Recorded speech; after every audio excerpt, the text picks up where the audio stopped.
Good afternoon, folks, and happy May Day.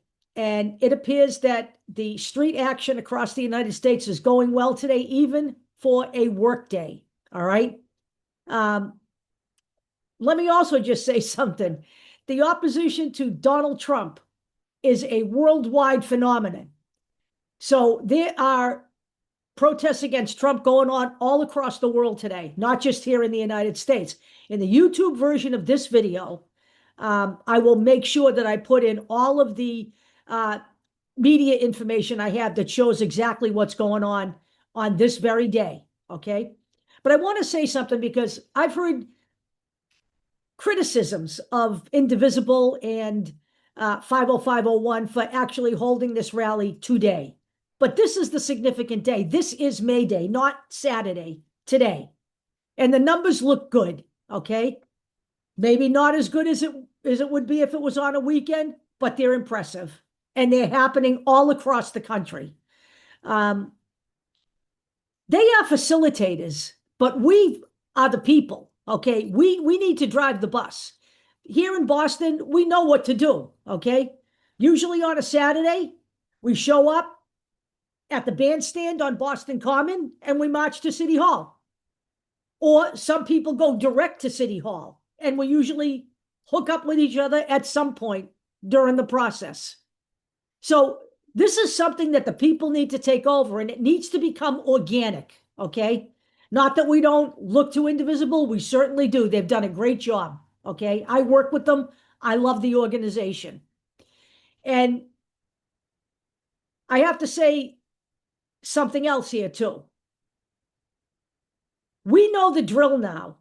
We know what danger we're in, okay? And we get the assignment.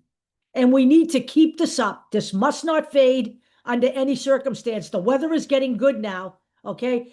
In parts of the country where we've been in a deep freeze, we're starting to come out of it now. The weather's getting better. We need to keep the street action up. I want to just tell a little story that I heard the other night.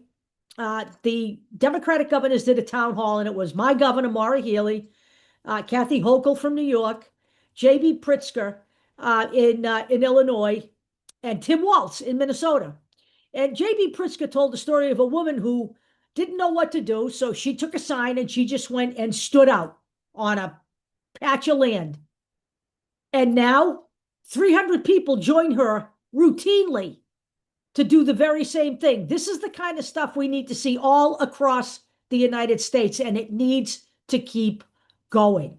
All right. That's number one. Number two, a lot of drama today surrounding Signalgate. As you may have heard, it has been reported that Mike Waltz has stepped down from his position and that Marco Rubio will be taking over that position on an interim basis. So he'll be running both state and national security.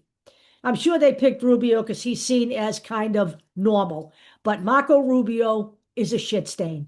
And I will have an article on Marco Rubio. You want to talk about deep state? Marco Rubio is about as deep state as you can get. I've got a great article that I will put in so you can understand just who Marco Rubio truly is.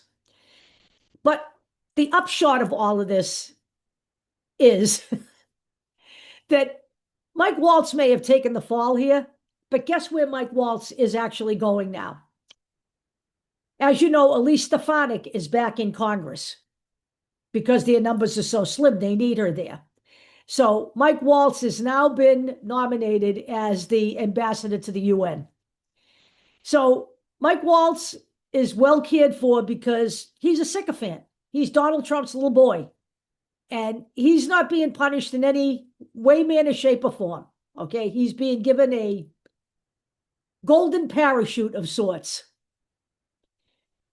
So, bottom line is this: the real problem in all of this is Pete Hegseth, the drunken, freaking, marauding moron.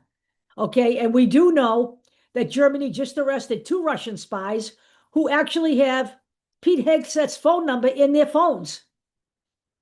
Donald Trump, Pete Hegseth, Tulsi Gabbard, none of them give a shit about our national security.